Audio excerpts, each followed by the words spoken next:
Hey guys, Slamfy92 here again today with episode number 8 of Road to a Million Coins. First of all, I wanted to apologize for not uploading during the last couple of days, but I was still pretty ill and I still am at the moment, but at least I can do a commentary now, because during the last few days I've tried it, I think maybe around 30 times or so to start a commentary, and whenever I did so I had to basically start to cough immediately and instantly, so that was kind of a bummer because I have another episode of Random Hybrid Squads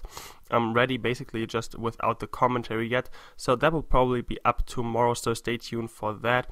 And this is actually the 8th episode of this trading series, pretty close now to the 1 million coins we are heading for, of course. And I think in the last episode we left off with 647,000 coins or something along those lines. Anyways, the first thing I really wanted to talk about in this episode is basically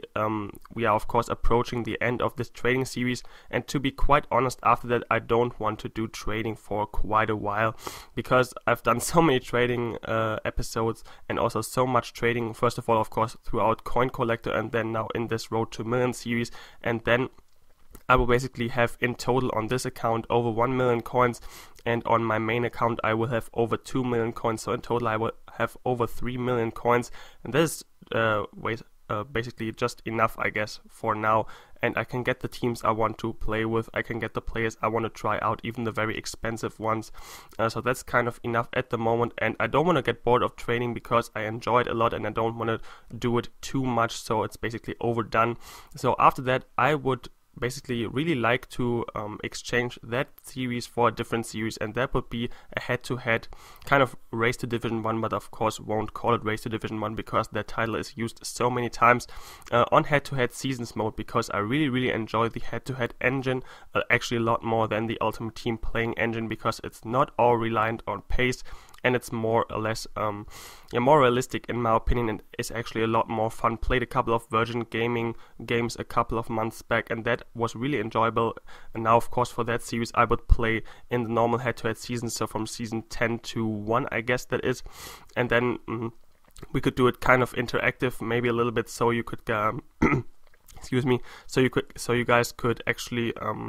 suggest the teams that I should use for that series. So let's say you suggest a team and I use that for 4 games with that team, and then I show you which formation I play them in, which players I use in that team, and so on. So that would be kind of cool, I guess. So let me know down in the comment section below if you would actually be interested into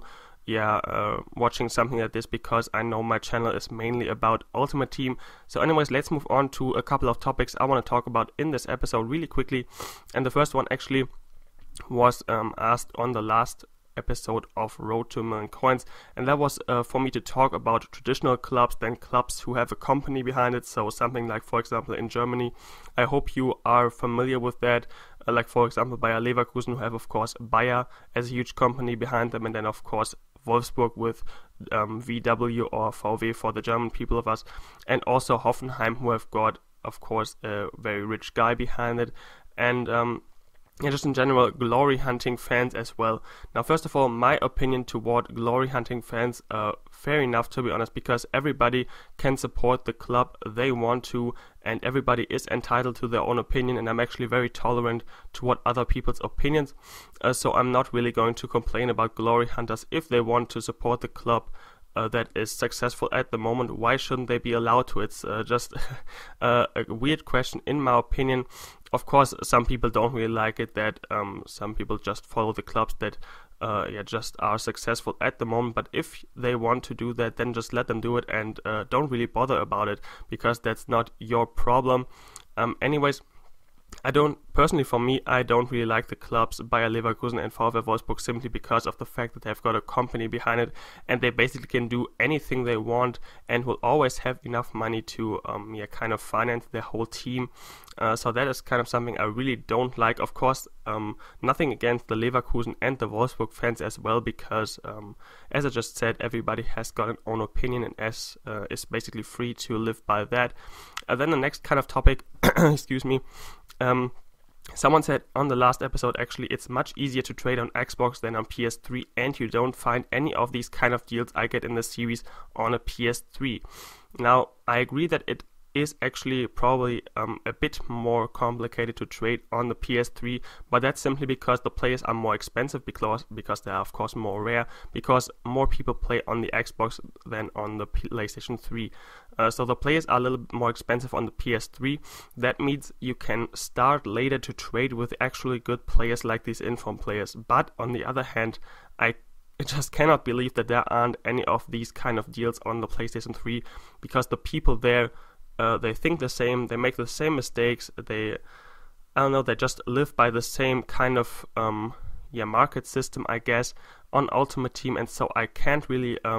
believe that there aren't any of those deals on the PlayStation 3, and I'm pretty sure that there are a lot of trading series on YouTube who are actually from people who use the PlayStation 3 and who can make some coins on there as well.